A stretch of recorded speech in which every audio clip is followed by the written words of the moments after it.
Well, hello and good evening. Why don't you take a seat? We got a lot to talk about today. So today I want to focus on the topic of how to make beautiful sounding samples. Now, beautiful is subjective or objective in this context, as you know, one sample can sound beautiful to someone while another one couldn't. But I just released a sample pack that I'm very proud of, and I thought there were some samples on there that were pretty beautiful. So I thought we could just go into what makes a beautiful sounding sample, and how you can create your own without having to use other people's samples. Ironic, right? So first, please roll the demo.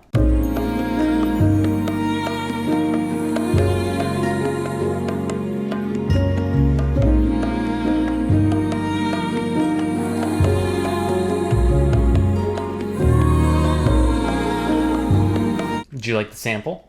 You better have, because we're talking about it. All right, and now I have the project opened up right here.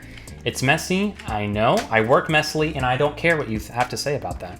So let's break it down into its key component parts. When I first started this sample, I was like, dang, I really want to make a sample with bongos. So I looked for a bongo sample. I found one that I liked. I put it into FL Studio here. It was originally at 118 BPM, so I pitched it up to like 140, and this is what I got.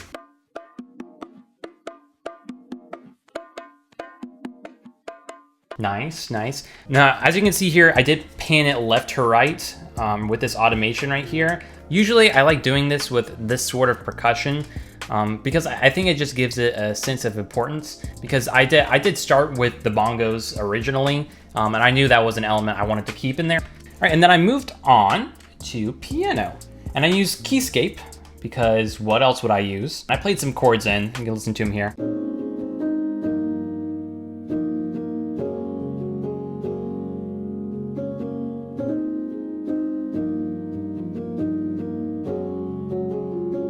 All right, so for chords, as far as these chords go, let me see what they are. So it's a B flat minor to a E flat to a G flat major. And then I repeat that, and then I went down to a D sharp minor 7, just to transition back into the B flat minor here. Then I do want to point out this chord right here, which happens at the end of each 4 bars. It is a transition chord back into a B flat minor. I'm sure if you're a musician, you know that the 5 goes back to the 1.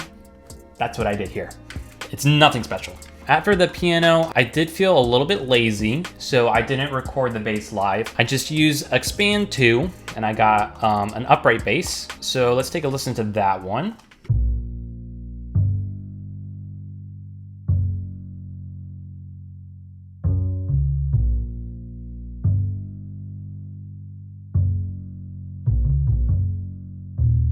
Now this bass line is rather simple. I already had laid down the bongos and the piano, and I knew that I wanted a lot of other instruments to take up the main space, so the bass was not an important element, so it just needed to play those long notes. After that, I did move on to a Rhodes piano.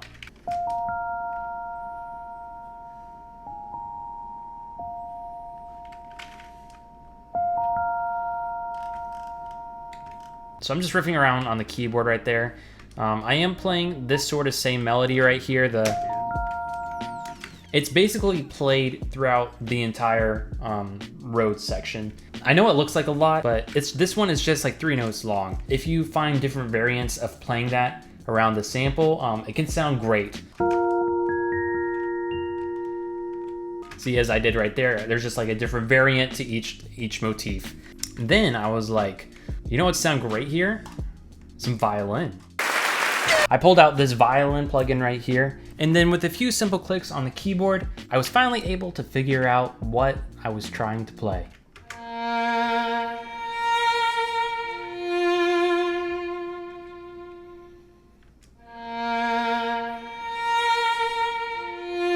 After I added that violin, I decided it sounded too lonely, so I went to Omnisphere, and I looked through some acoustic strings that they have on here. I decided that the fast legato string section was the best choice.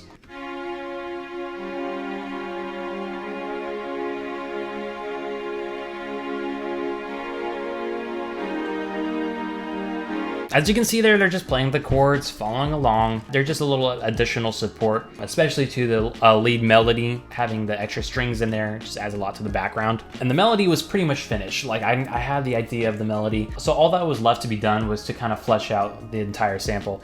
And the way I did that was by filling out the entire frequency board. I had already a bass, an upright bass that was accompanying the low frequency, but I didn't really have anything high. And what I thought would sound great in the high area would be some like chimes.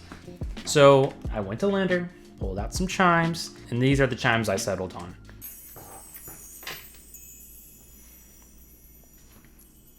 See, now just listen to how much of a difference like filling out the frequency spectrum can make. So here's the sample if I don't add the chimes.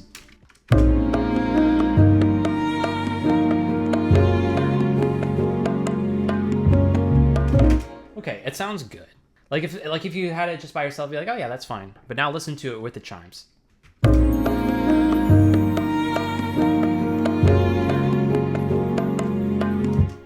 It's so small, but it makes a really big difference. Like you can really feel like how much of a difference that makes. Now there was only 2 more components that I used in here, and these were live instruments. I'll start with like the less important one. So that would be the acoustic guitar. So all I did for the acoustic guitar is I played 2 chords here. I'll try and play it in here.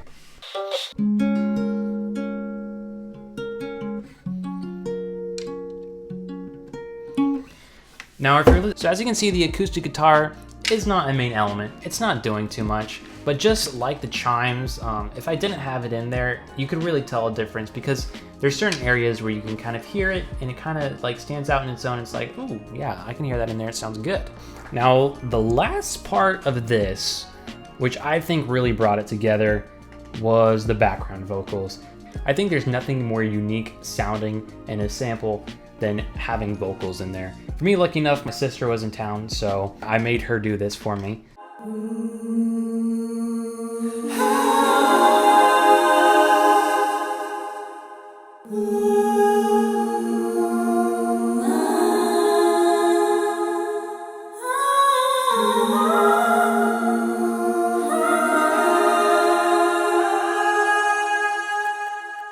So that's just the vocals in the B section.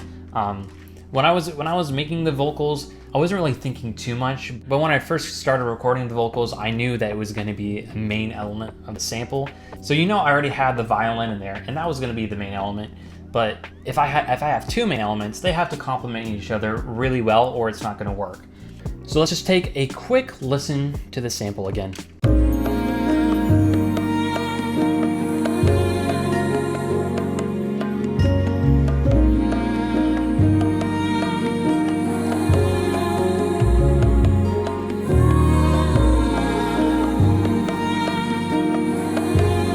For me, each element blends in together super nice, and I just love the sound of strings and vocals, and the fact that I have both of them as main elements here and they're working in conjunction is just like what makes it super beautiful to me. Now it does look like a whole lot, and I know it might be very overwhelming. I didn't map out any of this. Like I had no idea what I was making.